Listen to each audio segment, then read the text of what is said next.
Let's now go to lung patterns. Let's discuss lung dryness, invasion of lung by dryness. This concept is due to an exterior dryness pathogen in autumn, which invades the Weiqi level and also injures fluids of the lung system. It is also called dryness invading the lung pattern.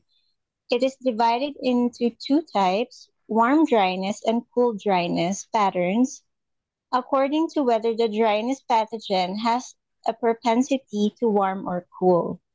This analysis pattern is mainly caused by the dryness pathogen invading the lung, injuring lung fluids, leading to disharmony of Wei Qi, or by the wind heat pathogen turning into dryness and injuring fluids. Dryness in early autumn has a tendency to warmth.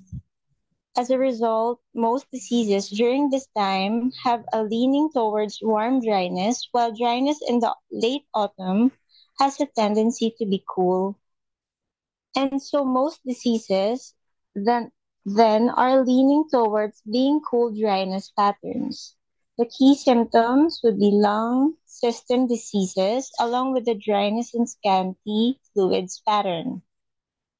The clinical manifestations would be dry cough with scanty sputum or sticky sputum that is difficult to expectorate, or even chest pain, sputum with blood, dry mouth, lips, nose, and pharynx, or epistaxis or nose bleeding, hemoptysis, dry stool with scanty urine, a thin dry tongue coating with little fluids, fever, slight aversion to wind cold, no sweating or scanty sweating, floating and rapid or floating and tight pulse.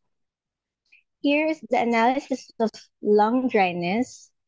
For the dryness pathogen invading the lung, uh, causing unable to nourish the lung and lung fails to descend, results in dry cough with scanty sputum or sticky sputum.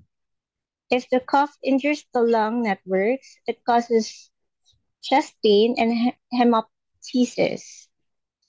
If dry pathogen injures fluids, which causes failure to nourish, it results in dry mouth, lips, nose, and pharynx. If shortage of urine resources, it causes scanty urine. If intestinal tract loses fluids, it results in dry stools.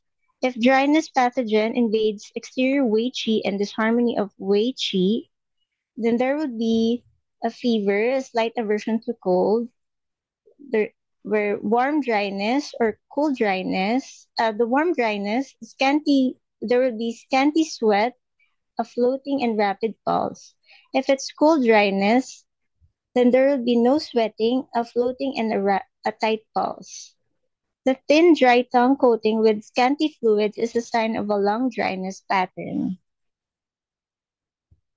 The wind cold invading the lung pattern type, the location would be lung and the lung system. The main symptoms would be cough, a clear white and watery sputum. Accompanied, accompanying symptoms would be exterior symptoms of wind cold. If the wind heat invading the lung pattern type, the location would also be lung and the lung system. The main symptoms would be cough, yellow thick sputum.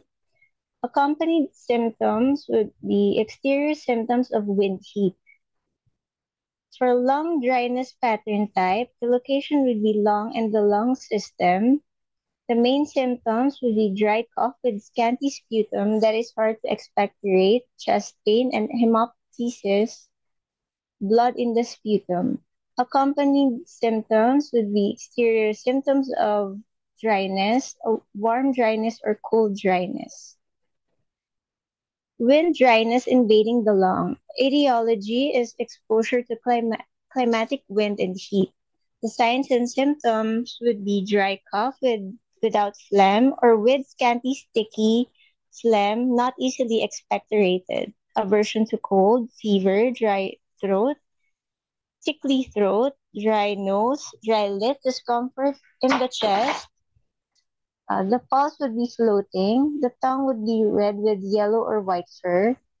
The treatment principle would be to clear dryness, moisten lung, suppress cough, and transform phlegm. The acupuncture treatments would be to use lung 7, which releases exterior and expels wind. Sanjiao 5 expels wind and releases exterior. Spleen 6 supplements the body's yin. Bladder 13 supplements lung qi. Li4 releases exterior. Ren 12 descends rebellious qi. Bladder 12 expels wind. Kidney 6 disinhibits the throat. You can also use needle with drainage for generalized sweating and aversion to cold. You can drain bladder 12, gallbladder 20, and bladder 11. Thank you for your attention.